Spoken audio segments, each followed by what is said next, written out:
Hello everyone! Today I will be servicing a Konica Hexanon AR 57mm f1.2 D-type lens. This lens has a very stiff focus ring and some quite prominent haze in the front group.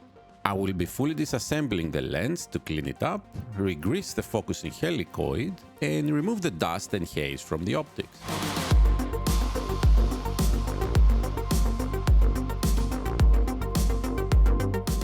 The first thing I did was to inspect and run technical tests on the lens.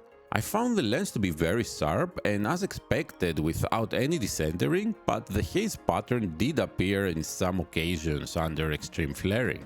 I have also noticed the inner part of the mount was completely missing, but this is a typical modification for this lens. In order to make the lens work with the original film cameras, Konica had to design this lens with the mount slightly overlapping the glass, resulting into a bokeh shape that is cut. Since that part is not required in modern cameras, it's often removed so people can enjoy the lens glass without any obstructions. I have started by removing the rubber band from the focusing ring, exposing the two separate parts of the ring. I always use a wooden tool for this in order to avoid any scratches, and I very gently pull the rubber band upwards with minimal stretch till I can remove it by hand. I proceed with removing the name ring from the front of the lens. The front element is so large and exposed, so with careful handling I avoid any kind of risk of scratching the optics. Next, I remove the three screws that secure the front frame of the lens. Now the front frame can be simply lifted up. Using gloves with a tighter grip, I slowly unscrew the retaining ring around the front element and remove it. This will allow me to work more comfortably with the lens. Next, I will have to remove the top of the focusing ring. It's a very thin piece that is glued, so I apply some acetone around it in order to soften up the glue. Using my work gloves again for a tighter grip and the appropriately sized rubber tool, the ring can now be unscrewed.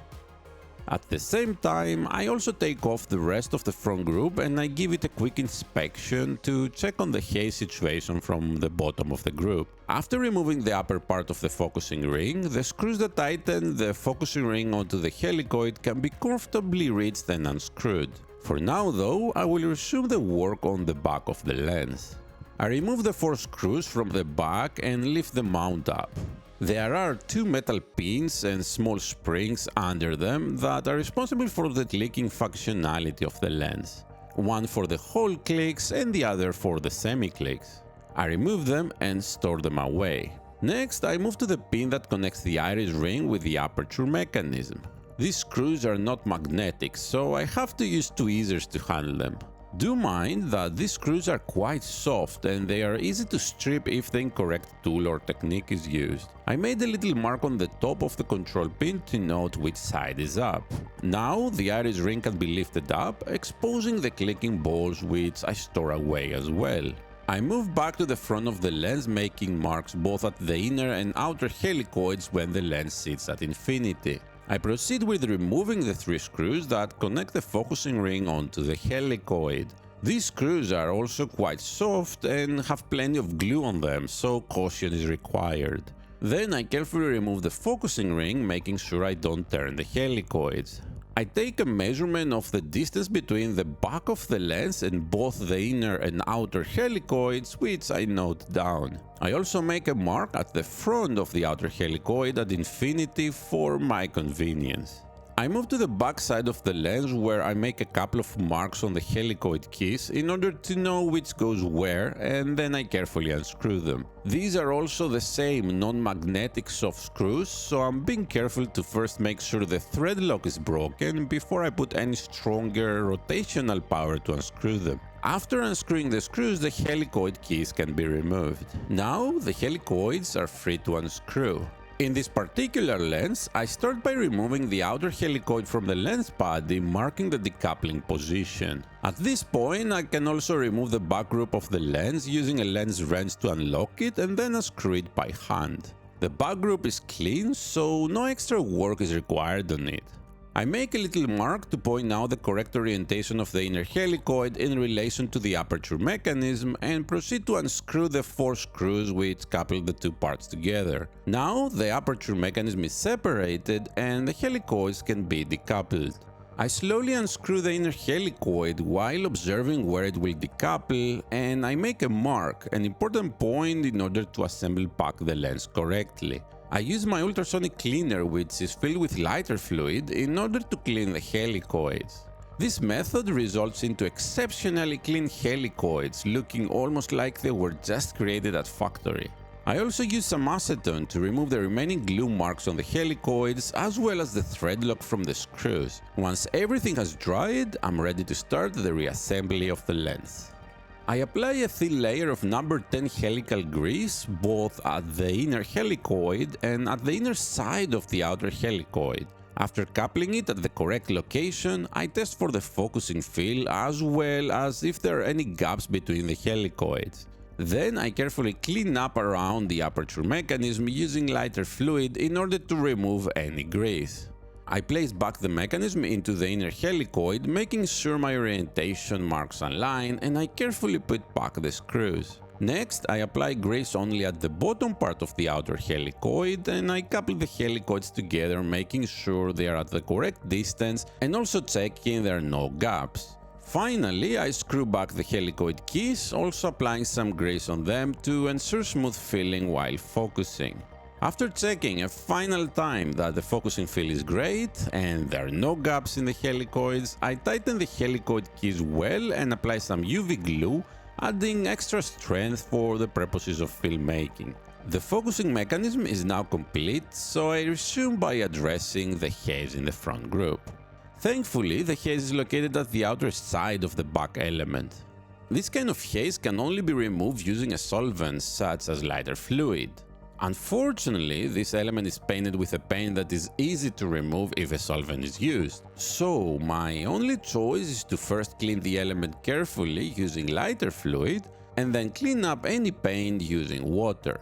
I first used a mix of water with a bit of dishwashing liquid and then I clean it up with a couple of passes of pure water. I also remove the retaining ring in order to make sure there is no liquid paint remaining at the edges of the elements.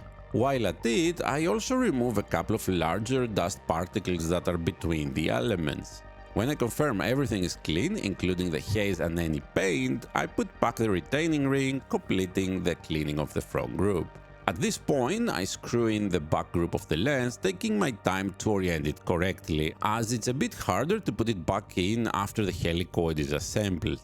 I prefer to do it this way rather than putting it in before assembling the helicoid, as my policy is to always minimize the time I'm working around elements and therefore reduce the risk of causing any damage. While I'm confident in my ability to handle optics, servicing thousands of lenses inevitably comes with some risk, however small. My priority is always the safety and integrity of my clients' cherished lenses, even if it means opting for a less convenient process.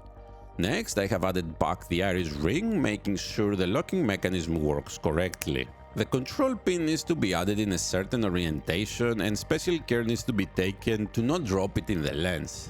After I screw it in, I check that the iris is working correctly and insert the 2 springs and clicking pins. Finally, I screw the mount on top, applying thread lock on the screws and checking whether the iris clicking works correctly.